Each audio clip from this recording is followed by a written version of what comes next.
오늘은 어린이 주일을 맞이해 가지고요. 우리 잠언 22장 6절에 있는 말씀을 가지고 마땅히 행할 길을 가르치라. 마땅히 행할 길을 가르치라라는 제목으로 또 하나님 말씀 함께 이 시간 나누도록 하겠습니다. 오늘은 말씀드린 것처럼 어린이 주일로 저희들이 지켜지게 됩니다. 어린이 주일. 저는 개인적으로 우리 아이들이 참 행복했으면 좋겠습니다. 아이들이 참 행복한 나라, 행복한 교회가 되면 참 좋겠습니다. 그래서 아마 어린이날을 그렇게 만들었던 것 같아요. 5월 5일만이라도 아이들이 좀 행복했으면 좋겠다. 근데 저는 개인적으로 이 어린이날에 아이들이 행복한 웃음소리 5월 5일이 하루만이 아니라 1년 내내 이런 5월 5일처럼 우리 아이들에게 웃음소리가 끊어지지 않는 행복한 일들이 많아지는 거, 아마 그걸 제정하고 싶어가지고 이 5월 5일만이라도 행복한 일들 많아지길 원하는 것은 아닌가, 그런 생각을 듣게 됩니다. 정말로 그런 마음을 가질 때마다 느끼는 게 하나 있습니다. 정말 우리 아이들이 행복할까? 여러분, 일전에 아마 여러분도 아마 이 시를 아마 기억을 하실지 모르겠는데요. 부산에 있는 그 부산 부천초등학교 1학년 박채연 어린이가 쓴 그 시가 있어요. 8살의 꿈이라고. 아마 여러분 들어보셨을 겁니다. 이 8살이라는 꿈, 이 이호덕 동요제의 이 아이가 낸 8살의 꿈, 아마 이 시가요 이렇습니다. 좀 짧습니다. 어떻게 되냐면 시가 이겁니다. 나는 영훈 초등학교를 나와서 국제중학교를 나와서 민사고를 나와서 하버드대를 갈 거다. 그래서 나는 내가 하고 싶은, 정말 하고 싶은 미용사가 될 것이다. 이게 그 8살 아이의 꿈이라 그럽니다, 여러분. 이게 실제 있었던 이야기예요. 그래서 이 아이가 이제 8살의 꿈을 이렇게 썼는데, 여러분 이 아이의 시가 여러분 이게 좀 어른들에게 그 아이가 어떤 말 하고 싶은지 여러분 느껴지십니까? 아이가 이렇게 쓴 거예요. 그 영훈 초등학교가 부산에 좀 유명한 초등학교인가 봐요. 그 영훈 초등학교 혹시 아세요, 여러분요? 영훈 초등학교를 나와서 국제중학교. 그러니까 이 아이가 눈에 볼 때는 국제중학교가 부산 그쪽에서는 또 잘 알아주는 중학교 같아요. 국제중학교 나와가지고 민사고를 나오고 하버드대를 가는 거예요. 그게 자기가 하고 그래가지고 나는 거기 갈 거란 얘기예요. 가는데 내가 정말 하고 싶은 것은 미용사다, 이렇게 하는 겁니다. 여러분 이게 무슨 말일까요? 아마 이 아이의 꿈은 미용사입니다. 꿈은 미용사예요. 근데 그 앞에 나와 있는 영훈초등학교, 국제중학교, 민사고, 하버드는 누구 꿈일까요? 부모님의 꿈이에요. 부모님의 꿈. 아버지, 어머니의 꿈이에요. 자기 꿈이 아니에요. 자기는 미용사 되고 싶은 겁니다. 하버드도 안 나와도 미용사 할 수 있지 않습니까? 근데 이 앞에 나와 있는 모든 것들은 다 어른들을 위한 꿈. 그러니까 이 아이는 자기 행복이 아니고 어른들의 행복을 위해서 자기는 뭐 민사고를 가고 하버드를 가는데 나는 정작 커서 미용사 될 것이다. 여러분 이렇게 말하는 거예요. 이 아이가 정말 이렇게 시를 썼는데 전 이 시를 보면서 참 우리 시대 아이들이 정말 행복할까? 그런 생각 해봤습니다. 실제로 근데 작년에 그 초록우산 어린이재단에서 우리 아이들의 그 행복 지수를 살펴봤더니만요, 우리나라가 4점 만점에 1.66점이라 그럽니다. 아이들의 행복 지수가 말입니다. 그러니까 조사 기간 내내 꼴등입니다. 우리나라는 OECD 국가 중에서 아이들의 행복 지수가 꼴등이에요. 대체 아이들이 뭐가 부족할까요? 뭐 여러분들 입장에서는 내가 학교를 안 보내주냐, 밥을 안 사주냐, 뭐 돈을 안 주냐, 이렇게 말할 수 있잖아요. 아이들이 왜 행복하지 않을까? 좀 더 큰 아이들이 물어봤더니 청소년과 청년들 중에 87%가 자기 행복하지 않은 이유를요, 수면 부족, 공부가 너무 많대요. 그것 때문에 자기는 행복하지 않다, 이렇게 얘기를 하고 있다는 겁니다. 우리 아이들은 행복하지 않아요. 여러분 생각하는 것처럼 행복하지 않습니다. 모든 걸 조건을 다 준다고 행복이 찾아오는 것은 아니라는 겁니다. 나는 행복하지 않습니다라는 아이들의 말에 어른들은요, 뭘 만드는 줄 아십니까? 어른들은 정책을 핍니다. 나는 행복하지 않은 아이들을 위해서 예산을 짭니다. 근데 여러분, 어른들이 짜는 정책과 예산은요, 다 어른 기준입니다. 한 번도 우리는 아이들을 위해서 정책과 예산을 짤 때 아이들의 의견을 물어보지 않습니다. 어른들이 다 수능을 출제하고 어른들이 다 입시제도를 만들지 아이들에게는 단 한 번 말도 물어보지 않고 정책과 예산을 짭니다. 그러면서 말합니다. 이만하면 행복하지 않겠니? 이렇게 말하는데 아이들은 행복하지 않다라고 합니다. 제가 이런 마음을 가지고 좀 이렇게 오늘 어린이주일을 맞이해가지고요, 묵직한 마음으로 이렇게 하다가 제가 인터넷에 그 사진 한 장을 보면서 참 마음이 아팠어요. 여러분 사진 한번 보시겠습니까? 인도에 있는 한 고아원에서 찍은 사진이라 그러더라고요. 한 아이가 차디찬 땅바닥에 이렇게 누워 있는데 이 아이가 웅크려 자고 있는지 울고 있는지 모르는데 신발 한 켠을 밑에다가 내려놓고 아이가 누워 있어요. 근데 그 아이의 왼쪽 위에는요 분필이 있는데 아이가 그림을 그려놓고 그 안에 누워 있는 겁니다. 이 분필로 아이가 뭘 그린지 아십니까? 죽은 엄마를 그린 거예요. 죽은 엄마를. 엄마가 품에 그리워가지고 엄마 품에 안기고 잠을 자고 싶은데 자기는 고아예요. 고아. 그래가지고요 아이가 땅바닥에다가 엄마를 그려놓고 그 엄마 가슴에다가 품에 안고 잠자는 모습을요 저렇게 그려놨다 그러더라고요. 참 저 사진이 그 인터넷에서 이게 화제가 될 때 참 가슴이 아프더라고요. 얼마나 엄마가 보고 싶었으면, 얼마나 엄마가 그리웠으면. 고아원에 있는 아이가 분필로 엄마를 그리고 그 품 안에서 잠을 자고 있는 모습이 찍은 지금 그 모습 말입니다. 여러분 그런 것 같아요. 여러분 그 일전에 저도 이제 그 이렇게 보육원 사역을 좀 해볼 때 여러분 그렇습니다. 여러분 보육원에 있는 아이들은요, 여러분 울지 않습니다. 잘. 여러분 왜 울지 않는지 아십니까? 잘 안 울어요. 여러분 울 것 같죠? 보육원에 있는 아이들은요, 잘 안 울어요. 넘어져도 안 울고요. 뭐 음식을 뭐 조금 뭐 덜 줘도 안 울고요. 보육원의 아이 특징은요, 잘 안 웁니다. 왜 안 우느냐? 간단해요. 울어도 올 엄마가 없기 때문에 안 우는 거예요. 보통 일반적인 아이 같은 경우에는요, 조금만 자기 부족하거나 연약하면은 막 울어요. 왜 웁니까? 엄마 아빠가 있으니까. 자기가 울면은 엄마 아빠가 와가지고 자기를 돌봐주니까 우는데 이 보육원에 있는 아이들은요 울지 않습니다. 울어도 아무도 자기한테 올 사람이 없기 때문에 아이들은요 울지 않습니다. 저는 참 울지 않는 아이들을 볼 때 가슴이 참 아프더라고요. 근데 오늘날 이 시대에도 여러분 울지 않는 아이들이 얼마나 많은지 모릅니다. 분명히 버젓이 육신의 부모는 있는데 아이들이요 울지 않는 아이들, 행복하지 않은 것이거든요. 정말 아이들이 행복하지 않는 상황. 여러분 이 세상이 아이들에게 행복을 말하지만 정작 아이들은 행복하지 않는다는 겁니다. 여러분. 이것이 여러분 우리 가운데 참 많은 여러분 눈물이요 아픔이 되고 오늘 이 어린이주를 맞이하면서 우리 육신의 부모들이 어떻게 아이들에게 행복한 삶을 살게 만들 것인가를 여러분 고민하는 시간이 오늘 돼야 된다는 것이거든요. 사랑하는 성도 여러분, 우리에게는 하나님 주신 허락하신 귀한 자녀들이 있습니다. 이 자녀들이 행복하기 위해서 여러분들은 오늘도 일터에 나가서 돈 벌고 있지 않습니까? 여러분들이 돈 벌고 일하는 목적이 뭡니까? 다 처자식 먹여 살리고 아이들 뒷바라지하고 그저 나는 좀 힘들고 어렵더라도 우리 자식들은 잘 되기 위한 마음으로 여러분들이 아이들의 행복을 위해서 여러분 뼈 빠지게 일하고 살지 않습니까? 근데 정작 아이들은 행복하지 않다는 얘기예요. 그럼 우리가 뭔가가 잘못된 거 아니겠습니까? 그럼 오늘 이 시간 우리가 이 어린이주를 맞이해서 그럼 우리가 어떻게 하는 것이 진정으로 행복한 것인가? 진정 우리가 이 아이들에게 세상의 행복이 아니라 정말로 하나님 안에서 행복한 인생을 살려 그러면 우리가 어떻게 아이들을 가르쳐야 될 것인가? 오늘 우리가요 그것을 한번 보기를 원하는 것입니다. 오늘 우리가 읽었던 이 말씀은요 잠언의 말씀입니다. 잠언의 말씀은 결국 교육의 말씀입니다. 어떻게 자녀를 가르칠 것인가 라는 교육의 그 모든 엑기스들을 담아놓은 것이 잠언이거든요. 잠언에서는요 우리 아이들을 이렇게 가르치라 그럽니다. 자, 오늘 말씀 6절 말씀이거든요. 자, 한번 읽어봅시다. 6절 말씀 읽겠습니다. 시작. 마땅히 행할 길을 아이에게 가르치라. 그리하면 늙어도 그것을 떠나지 아니하리라. 아멘. 성경은 얘기합니다. 마땅히 가르쳐야 된대요. 그러면 어떻게 되느냐? 늙어서 그것을 떠나지 않는다는 것입니다. 여러분 어른들에게 가르치는 것 못지않게 아이들이 가르치는 것이 중요합니다. 교육이 그 아이의 미래를 결정할 수 있기 때문에 그런 것이거든요. 마땅히 행할 길을 가르치는 겁니다. 마땅히 행할 길. 여러분이 마땅히 행할 길이라는 게 뭘까요? 기본입니다. 기본. 여러분 아십니까? 기본을 가르치라는 겁니다. 기본. 마땅히 행할 길이라는 것은 기본을 가르치라는 겁니다.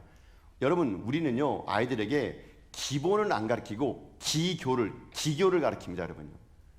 우리는 아이들에게 기본을 안 가르치고요 응용을 가르칩니다. 돈 많이 버는 방법, 인간관계 잘 되는 방법, 좋은 데 들어가는 방법. 우리는요 아이들에게 기본을 안 가르치고 기교하고 응용만 가르치다 보니까 기본이 없는 거예요. 기본을 안 가르치니까 아이들이 행복하지가 않은 겁니다. 기교만 가득한 아이들, 응용만 할 수 있는 아이들, 이런 아이들은 잘하면 잘할수록요 기초가 없기 때문에 무너진 인생이 되고, 이런 아이들은 세상에 나가게 되면요 세상의 기준에 따라서 흔들리는 아이가 될 수밖에 없다는 것이거든요. 그럼 우리가 무엇이 기본일까요? 성경은 우리에게 어떤 것이 기본이라고 말할까요? 이 기본을 가르치면 아이들이 결코 하나님을 떠나지 않는다는 겁니다. 그 하나님을 떠나지 않는 것이 진짜 행복이거든요. 세상이 준 행복이 아니라 하나님 신 진정한 행복을 이 아이들이 누리고, 정말 우리 육신의 부모들이 아이들에게 기본을 가르쳐줬다면은 그 아이만큼 행복한 아이가 없을 거라는 그런 맥락을 가지고요. 오늘 이 잠언에 있는 22장을 통해서 그럼 우리가 어떤 기본을 가르쳐야 될 것인가를 한번 살펴보는 가운데 전 여러분의 자녀들이, 여러분 또 손자 손녀들이 정말로 하나님 안에서 행복한 믿음의 아들 딸들 다 될 수 있기를 여러분 주님의 이름으로 축복합니다. 자, 그러면 이렇게 볼 겁니다. 기본을 가르쳐라는 건데 어떤 기본을 가르칠 것인가? 자, 잠언 22장을 중심으로 첫 번째 여러분 이걸 가르치십시오. 이것입니다. 첫 번째는요, 올바른 선택을 가르치라. 올바른 선택을 가르치라. 이게 기본 중에 기본입니다. 자, 여러분 오늘 말씀 전체 22장을 보는 말씀 중에 1절 말씀입니다. 우리 자막을 통해서 22장 1절 말씀 한번 읽겠습니다. 시작. 많은 재물보다 명예를 택할 것이요 은금이나 금보다 은총을 더욱 택할 것이니라. 아멘. 자, 여기 보게 되면은 선택의 기로에서 뭘 선택하느냐가 중요하다라는 겁니다. 거기 보니까요, 많은 재물이나 은이나 금보다는 명예나 은총을 택하라 그럽니다. 이게 성경의 말씀인데요. 많은 재물이나 은금은요, 여러분 노력으로 우리가 얻을 수가 있습니다. 열심히 일하면 어느 정도 수준의 차이는 있겠지만은요, 돈을 벌 수 있어요. 근데 돈으로 못 버는 게 있습니다. 돈으로 못 사는 게 있습니다. 그게 뭐냐? 명예와 은총은 돈으로 안 된다는 얘기예요. 명예는 사람으로부터 내게 주어지는 것이고 은혜는 하늘로부터 부어지는 겁니다. 아무리 돈을 많이 번다 하더라도 여러분 명예와 은총은요 돈으로 살 수가 없습니다. 그렇기 때문에 할 수만 있다면 은금을 선택할래 명예를 선택할래 그럴 때 우리가 아이들에게 명예를 선택하라고 말해야 될 것이고, 큰 재산을 선택하는 것보다는 하나님의 은혜를 선택하는 것을 가르칠 때 그때 아이가 진짜 행복한 아이가 될 수 있다라는 것입니다. 이거를 자녀들에게 가르치는 것이 기본 중에 기본이라는 것이거든요. 여러분 분명히 여러분의 자녀들은요, 아니 여러분도 마찬가지일 겁니다. 인생은요 선택입니다. 선택. 무엇을 선택하느냐가 인생을 결정하는 거예요. 여러분 오늘 이 아침에 여러분 오늘 교우실 때 여러분 선택하셨잖아요. 내가 오늘 이 아침에 우리 빨간 날인데 뭐 어디 놀러 갈까 예배 드릴까. 여러분은 뭘 선택한 겁니까? 예배를 선택한 거예요. 여러분 탁월한 선택입니다. 여러분 탁월한 선택. 여러분 정말 선택을 잘하신 거예요. 인생은 뭘 선택하느냐가 달라지는 겁니다. 여러분 그래서 옛날에 그런 광고 있잖아요. 그 옛날 금성사 광고할 때 여러분 기억나시죠? 순간의 선택이 10년을 좌우합니다. 금성 이렇게 여러분요. 그 맞는 것 같아요. 뭐 가전제품 하나 선택을 잘하면 10년을 좌우하지만요. 제가 볼 때는요. 하나님을 선택하면 평생을 좌우합니다. 평생을 좌우해요, 여러분. 여러분 그래서 인생은 끝없는 선택이에요. 그러나 여러분 현대인들은요. 우리 아이들은요. 이 선택을 못합니다. 못해. 여러분도 아마 오늘 끝나면 분명히 이제 점심 식사를 갈 때 점심 식사하는 것이 그렇게 어려울 겁니다. 뭘 먹지? 선택을 하는 거예요, 여러분요. 그래서 우리는요 음식 가지고 맨날 선택하지 않습니까? 그래서 우리나라 뭐 있습니까? 그 양념치킨을 먹을 것이냐, 후라이드 치킨을 먹을 것이냐, 뭐 짬뽕이냐, 짜장이냐, 뭐 이런 것들, 탕수육도 부어 먹을 것이냐, 찍어 먹을 것이냐. 여러분 그래서 이 선택을 너무나 못하기 때문에 우리나라에서 선택을 할 수 있도록 짬짜면, 뭐 짬뽕면 이렇게 만들어 가지고 여러분 주는 거 보게 되면은 참 이 시대는 선택이 어려운 것 같아요. 그래서 여러분 선택을 잘 못하는 사람들을 가지고 뭐라는 줄 아십니까? 그 결정장애라 그럽니다. 합리증후군이라 그래가지고요. 선택을 잘 못하는 사람들을 합리증후군이라 그럽니다. 그래가지고 늘 언제나 선택을 다른 사람에게 맡기는 거예요, 여러분요. 여러분 그래서 중요한 게 뭔지 아십니까? 여러분 자녀들에게 결정권을 줘야 됩니다. 선택할 수 있는 거. 여러분들이 여러분 자녀들의 모든 걸 다 결정하게 되면은 여러분 자녀들은 선택장애, 결정장애를 일으킵니다. 여러분도 그러잖아요. 여러분 지금은 여러분들이 아이를 다 기르기 때문에 기억이 못할지 모르지만 요즘에 여러분 젊은 엄마들을 보면 그래요. 엄마들이 요즘 얼마나 바쁩니까? 다 맞벌이 하느라고. 그러면요 아이가 집 학교 딱 도착하는 순간 엄마한테 전화합니다. 엄마 나 뭐 먹어? 그럼 엄마가 다 선택해 줍니다. 냉장고 열어봐. 위에 그거 있지. 그거 먹고 몇 시까지 학원 가. 그거 끝나면 태권도원 가고 태권도 가면 피아노 가고 엄마가 데려갈 테니까 이렇게 모든 선택을 엄마가 다 일일이 해줘요. 그러니까 아이들은 항상 먹을 때도 엄마 나 뭐 먹어? 엄마 나 뭐 사? 엄마 나 어디 가야 돼? 결정을 못하는 겁니다. 이런 것이 성인이 돼가지고도요 결정장애가 일으키는 겁니다. 왜 여러분 결정 못하는 줄 아십니까? 인간의 심리는요 결정 못하는 이유가 있어요. 바로 불안입니다. 불안. 내가 잘못 선택하면은 망할까봐 인간은요 늘 언제나 불안합니다. 불안이라는 것이 있으면 두려움이 오게 되거든요. 이 두려움이 오게 되면은 선택을 못 합니다. 그래서 자기가 선택을 못 하니까요, 세상이 자기를 선택해 버리는 겁니다. 내가 결정 못 하면요, 세상이 나를 결정해 버리는 거예요. 그러니까 우리 아이들 보세요. 자기가 결정하지 못합니다. 세상이 아이들을 결정해 버립니다. 그러면 세상이 결정한 대로 살아가는 거예요. 이게 바로 선택을 못하는 이 시대의 아픔이요.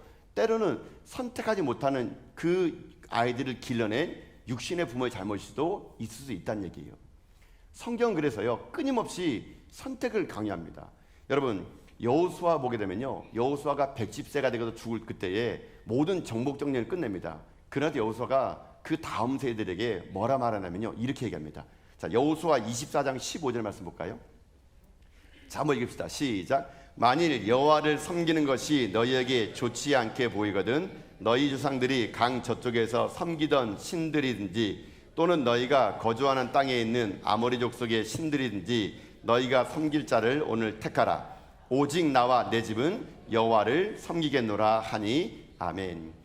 여호수아가 나이가 110세가 들어가지고 이제 늙음악기 됐을 때 그 가나안 땅을 정복을 끝냈습니다. 그리고 그 백성들이 얘기하는 겁니다.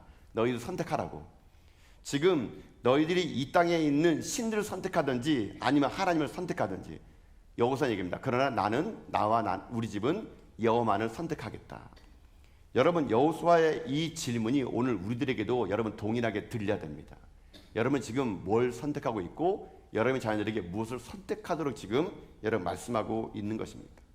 우리가 진정으로 이 땅을 삶을 살아갈 때 하나님을 선택할 수 있도록 우리가 자녀들에게 부지런히 선택의 그 기준을 말해줄 때 우리 자녀들은요, 세상의 걸 선택하는 것이 아니라 하나님의 말씀을 선택할 수 있다는 것이거든요.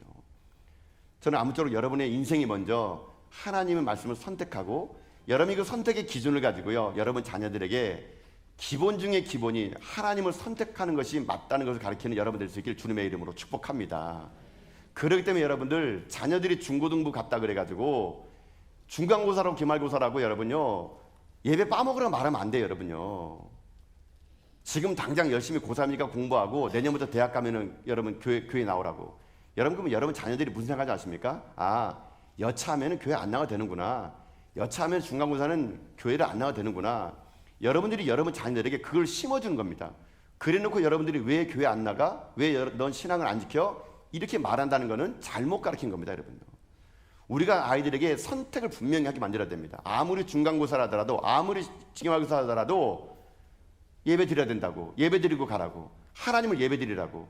그렇게 여러분들이 하나님에 대한 그 선택의 기준을 분명히 말할 때 아이들이 어떠한 경우라도 하나님을 예배하는 것이 맞다는 것을 아이들이 몸소 실천할 수가 있을 수 있다는 것입니다. 근데 여러분 이거 봅시다. 선택을 하라 그러는데 여러분 선택한다는 게 뭡니까? 선택한다는 것은요, 어떤 걸 가지고 선택을 하는 거예요. 기준이 없으면 선택도 못합니다. 어떤 기준을 가지고 이 기준에서 선택을 하게 하는 거예요. 여러분 선택의 기준이 없는 사람은요, 세상이 기준돼 가지고 세상의 기준으로 선택을 하게 되는 겁니다. 여러분 우리는 어떤 기준을 가지고 선택을 해야 될까요? 하나님 말씀입니다. 말씀. 우리의 모든 기준은 하나님 말씀이에요. 그 말씀을 기준 삼아 우리가 선택을 할 때 여러분 그때 이 선택은 올바르고 탁월한 선택이 될 수 있을 수 있다는 얘기예요. 왜 여러분 이 시대가 무너졌을까요? 선택의 기준이 말씀이 아니고요, 사람이 기준되면 무너지는 겁니다. 여러분요 선택의 기준이 말씀이 돼야 돼요. 여러분요 사람이 기준되면 망합니다. 아이들도 뭐라 말합니까? 엄마도 그러면서 왜? 아빠도 그러면서 왜? 아니 교회 집사람도 그러던데? 다 그러던데? 여러분 아이들에게 말씀이 없다 보니까요, 선택의 기준이 뭡니까? 눈에 보이는 사람이 기준돼 버립니다. 여러분 눈에 보이는 사람이 기준되는 시대가 어떤 시대였습니까? 사사기예요. 사사기. 사사기를 왜 암흑시대라 부르는지 아십니까? 선택의 기준이 사람이기 때문에. 사람이기 때문에. 그 시대에 하나님을 기준 삼는 사람이 아니라 모든 게 사람이 기준되면은요, 여러분 그때 영적인 암흑기가 찾아올 수밖에 없다는 것입니다. 여러분. 사랑하는 성도 여러분, 그런 저는 여러분의 인생 가운데 오늘 도전드리고 싶습니다. 육신의 부모인 여러분이 먼저 모든 걸 선택할 때 하나님 말씀이 여러분의 기준 될 수 있길 여러분 주님의 이름으로 축복합니다. 여러분이 그 하나님 말씀의 선택의 기준 돼야 그 기준을 자녀에게 가르칠 수가 있는 겁니다. 무엇을 선택하든지, 직업을 선택하든지, 사람을 만나든지, 어떤 일을 하든지 여러분의 선택의 기준이 말씀이 될 수 있도록 자녀에게 가르칠 때 그 자녀는요, 늙어서도 하나님을 떠나지 않는 자녀가 될 수 있다는 것입니다. 이게 기본 중에 기본이기에 저는 오늘 여러분의 삶에, 여러분 심령 속에 먼저 육신의 부모가 여러분 말씀으로 제대로 서나가지고요, 사람 보지 마십시오. 이 사람을 기준 삼지 마시고 하나님을 기준 삼아가지고 그 말씀의 기준으로 여러분의 자녀들을 부지런히 가르쳐가지고 여러분 자녀들이 세상의 아들, 딸들이 아니라 하나님의 귀한 자녀로 잘 자라는데 여러분이 쓰임받는 명문 기독교 가문 다 될 수 있기를 여러분 주님의 이름으로 축복합니다. 이게 첫 번째 가르침이에요. 올바른 걸 선택하라고. 자, 두 번째가 있습니다. 두 번째는 무엇을 가르쳐야 될 것인가? 올바른 선택을 가르쳤습니까? 두 번째는요, 성실함을 가르치십시오. 성실함을 가르치라. 자, 오늘 말씀 13절 보게 되면요, 이 잠언 22장은 계속 우리에게 얘기합니다. 13절 말씀 한번 읽어볼까요? 자, 읽어보겠습니다. 시작. 게으른 자는 말하기를 사자가 밖에 있은즉 내가 나가면 거리에서 찢기겠다 하느리라. 아멘. 자, 성실함을 가리키는 겁니다. 성실함. 지금 말하면 부지런함이에요. 부지런함. 여러분 여기 13절 보면요, 이런 말합니다. 게으른 자는요, 맨날 핑계입니다. 맨날 핑계. 게으른 자가 뭐라 핑계지 않습니까? 넌 왜 게을러? 왜 일 안 하니? 이 게으른 자가 성경에 뭐라 나오는지 아십니까? 밖에 나가면 사자가 있대요. 사자가. 여러분 밖에 나가서 사자 본 적 있습니까? 뭐 사자가 흔합니까 여러분요? 길바닥에 사자가 돌아다닙니까? 핑계예요, 핑계. 밖에 나가면 사자가 있으면 어떻게 해요? 말도 안 되는 핑계를 가지고 성실을 거부하는 시대. 여러분 이 시대가 우리 아이들의 시대가 될 수 있다는 얘기예요, 여러분요. 여러분 그래서 우리 부모들이 자녀에게 뭘 가르쳐야 되느냐? 부지런함, 성실함을 가르치는 거. 여러분 이것이 정말 중요하다는 것이거든요. 근데 이 성실함은요, 입으로 되지 않습니다. 성실함은요, 행동으로 가르칩니다. 행동으로 가르치는 거. 여러분 그래서 우리가 하루하루 살아갈 때마다 이 성실성을 가지고 내게 주어진 일을 부지런히 해나갈 때, 여러분 그때 그 자녀가요, 이 시대에 어느 곳에 내놓든지 간에 그 성실함이 자녀의 앞날을 어떻게 하느냐? 열어낼 수 있다는 것을 우리는 성경을 통해서 알 수 있다는 것이거든요. 여러분 그런 것 같아요. 여러분 부모 세대는 여러분 얼마나 성실했습니까? 여러분 우리가 얼마나 여러분 열심히 살아오셨습니까? 근데 지금 자녀들은요, 여러분의 성실만큼 그렇게 부진하지 않은 것 같아요. 참 게으른 것 같아요. 그건요, 우리가요 때로는 자녀들을 그렇게 못 가르칠 수도 있는 것 같습니다. 저도 어렸을 때 보게 되면요, 아침 일찍부터 일어났던 것 같아요. 아침 일찍부터 일어나면요, 저희 아버지 어머님은요, 저희 자녀가 사남매인데 아침에 일어나면요 각각 할 일이 있습니다. 저는 아침에 일어나면요 방 청소를 해야 돼요. 그 빗자루 가지고 방을 다 쓸면은 우리 의동생은 방을 닦고, 저희 누나는 부엌에 가고, 각자가 어렸을 때는요 일어나면요 막 할 일이 다 있어가지고 엄청 부지런하게 학교를 일찍 다녔던 것 같아요. 근데 여러분 요즘 자녀들 여러분 그런 거 시킵니까? 안 시키잖아요. 다 부모가 대신해 주지 않습니까? 늦었다고 옷 입혀주고 밥 차려주고 먹으라고, 안 먹으면 뛰어가가지고 숟가락 먹여가면서 먹으라고 그러고. 애들이 성실하지 않은 겁니다. 부진하지 않은 겁니다. 그러니까는 이 시대에 기준이 사라지고 성실이 사라지니까 이 시대가 무너지는 거거든요. 여러분 성실함을 가르치십시오. 아이들에게 부지런함을 가르치십시오. 게으르기면은 망합니다, 여러분요. 오늘 이 시대에 우리들이 두 번째로 자녀들에게 가르칠 기본은요, 기본 중에 기본은 성실함입니다. 근데 만약에 성실하지 않으면 어떻게 될까요? 아이들이 여러분을 성실하게 가르쳤는데 따르지 않으면 어떻게 될까요? 성경은요, 그때는 이런 방법을 통해서라도 자녀를 가르치라 그럽니다. 자, 여러분 15절 보시죠. 15절 보면 이렇게 나와 있습니다. 자, 읽겠습니다. 시작. 아이의 마음에는 미련한 것이 얽혔으나 징계하는 채찍이 이를 멀리 쫓아내리라. 아멘. 자, 여러분 이게 뭐냐면요, 만약에 성실함을 가르쳐도 아이가 성실하지 않을 때, 그때 아이들에게 뭐 하라는 줄 아십니까? 징계하래요. 징계. 쉽게 말하면요, 매를 들고 때리래요. 여러분. 여러분 성경은요, 궤도를 이탈한 자녀에게 아이야 그러면 안 된단다, 아이야 돌아와야 된단다, 이렇게 하지 않고요, 궤도를 이탈한 자녀에게 부모는 어떻게 하느냐? 채찍을 때리라는, 채찍을 때리라. 여러분 제가 잠언을 다 안 읽어서 그런데요, 잠언 읽어보면요 그런 말 나옵니다. 채찍으로 막 때려 패래요. 근데 그 다음 말이 웃깁니다. 그래도 애는 안 죽는데요, 여러분. 안 죽는데. 여러분 안 죽을 때까지만 때리세요. 안 죽을 때까지만. 여러분요. 성경은요 매를 아끼지 말라 그럽니다. 여러분 하나님도 우리에게 징계를 주시는 게 뭔지 아십니까? 하나님 말씀대로 곧게 살아가라고, 때로는 징계와 고난과 광야길을 주시는 겁니다. 우리 자녀들에게요, 여러분 매를 아끼면 자녀들이 어긋나게 되는 겁니다. 아이들이 성실함을 벗어나고 말씀을 벗어나면요, 여러분 징계하는 것이 마땅하다는 겁니다. 부모로서 우리가 부모로서 해야 될 의무를 다하지 않고 저 자식 입맛에 맞춰주기 위해서 여러분이 살아간다면 아이는요 미련한 것에 얽매이게 된다고 성경은 오늘 우리에게 말하고 있다는 것을 기억하셔가지고 여러분들이 오늘 이 시대를 살아가는 여러분들이 부모들이 이 아이들에게 부지런하게 뭘 가르칠 것을 여러분 아시고요. 여러분 아이들을 여러분 때로는 사랑의 징계를 통해서 옳은 길로 인도하는 거 그게 여러분의 역할임을 알고 여러분 자녀들을 그렇게 말씀으로 잘 양육해가는 여러분 다 될 수 있기를 여러분 주님의 이름으로 축복합니다. 사랑하는 성도 여러분, 자녀가 복되게 행복하게 원하십니까? 그 아이의 미래가 여러분 하나님의 은혜 가운데 복받게 원하십니까? 그것은 우리 부모에게 달려 있습니다. 여러분이 인생의 삶을 살아갈 때 기본을 가르쳐 주십시오. 기교가 아니라 응용이 아니라 하나님 말씀대로 살아가야 된다. 성실함을 무장해야 된다. 여러분 이것을 가르칠 때 여러분들이요 이 자녀들에게 저는 아름다운 유언을 남기는 여러분 부모가 되면 좋을 것 같아요. 다윗은요 그의 솔로몬에게 이런 감동적인 유언을 남겼습니다. 여러분 역대상 28장 9절 말씀이 다윗의 유언입니다. 자 한번 보도록 할까요? 함께 읽겠습니다. 시작. 내 아들 솔로몬아 너는 내 아버지의 하나님을 알고 온전한 마음과 기쁜 뜻으로 섬길지어다. 여호와께서는 모든 마음을 감찰하사 모든 의도를 아시나니 내가 만일 그를 찾으면 만날 것이요 만일 내가 그를 버리면 그가 너를 영원히 버리시리라. 아멘.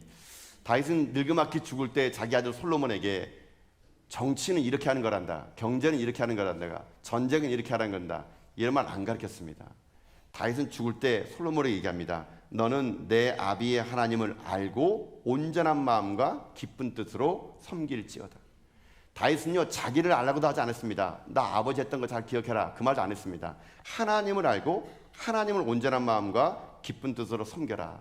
이게 다윗의 유언이 되었던 것처럼 여러분도 저는요 여러분 자녀들에게 이런 멋진 유언을 남길 수 있는 그런 부모가 될 수 있기를 여러분 주님의 이름으로 축복합니다. 나 육신의 부모를 본받는 것이 아니라 하나님을 본받아라. 정말 하나님을 사랑해야 된다. 말씀대로 살아가야 된다. 성실해야 된다. 여러분이 이 기본 중에 기본을 가르칠 때 여러분 이 어린이 주일을 맞이하는 우리 아이들이요 진짜 세상이 주는 행복이 아니라 하나님 주는 행복을 여러분 누릴 수 있다는 것을 기억하셔서 여러분 삶에 이 행복을 마음껏 누리며 살아갈 수 있는 여러분 인생길 다 될 수 있기를 여러분 주님의 이름으로 축복합니다. 설교를 마무리하면서요 우리 영상을 하나 보기 원합니다. 제가 이제 어린이 주일을 맞이하면서 이것저것 자료를 보다가 참 우리 아이들의 마음이 어떤가. 아까 제가 서두에 읽던 것처럼 우리가 어떤 정책을 펼치고 어떤 예산을 짤 때도 사실 우리가 아이들의 그 마음을 잘 모르고요 아이들의 뜻을 모릅니다. 정말 우리 아이들의 속마음을 안다면 우리가 그렇게 했을까라는 생각이 들더라고요. 그래서 제가 어린이주를 맞이해가지고 이게 이것저것 영상을 찾아보다가 참 이 아이의 마음을 안다는 것이 얼마나 소중한 것인가. 엄마와 아이의 마음이 이 벽 하나를 두고 얼마나 서로 다른 생각을 가졌는가. 그거를 보면서 참 감동 어린 그런 마음이 들어가지고요. 이 설교를 마무리하면서 이 영상을 통해서 여러분도 자녀의 마음을 헤아리며 또 부지런히 하나님 말씀을 아치는 여러분 인생길 되길 소망합니다. 우리 영상을 통해서 우리 함께 그 이야기를 들어보도록 하겠습니다.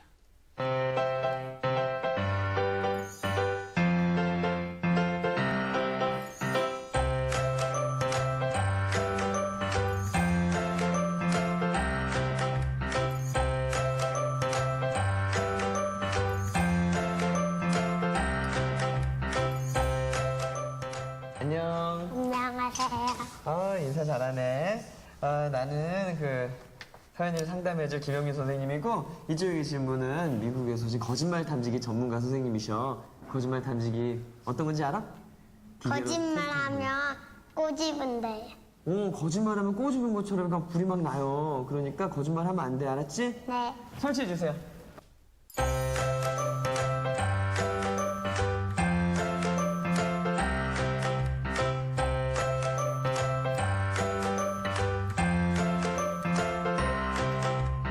몇 살이에요? 7살이요. 거짓말 잘해요? 아니요. 거짓말 하나 본데? 거짓말 한 적 없어요? 네. 왜 그러지? 해본 적도 있는 것 같기도 하고 선생님 잘생겼어요? 못생겼어요? 잘생겼어요. 남자친구는 없어? 없어요. 왜 그러지? 박은호 오빠. 남자친구 있어요. 있을까? 있나 본데? 그럼 채연이 엄마는 세상에서 제일 예뻐요? 네. 오, TV 보면서도 엄마보다 예쁜 사람 한 번도 본 적 없어? 전 만화만 봐요. 아빠는 세상에서 가장 잘생긴 사람이야? 아직은 남자를 잘 못 봐가지고. 아직은 남자를 잘 못 봤어? 아빠는 그럼 세상에서 제일 잘생겼어요?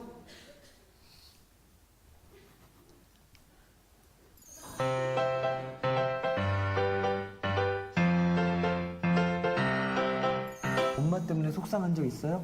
소리 지르고 파리채로 때려요. 맨날 화내고. 그래도 화내니까요. 엄마는 핸드폰을 해요 그때. 엄마는 핸드폰을 해? 네. 소연이 심심하겠네. 그때는 제가요 자전거 타면 돼요. 왜 얘기 안 했어? 얘기를 해야지 서로의 마음을 알지. 엄마는 원래 알거든. 엄마는 왜 원래 다 안다고 생각해? 어른. 엄마가 왜 울었어요? 우리가 말 안 들었다. 그래서 엄마한테 위로해드리고 달래드렸어? 아니에요. 얘기 못했구나. 네. 엄마가 앞에 있으면 하고 싶은 말이 뭐야?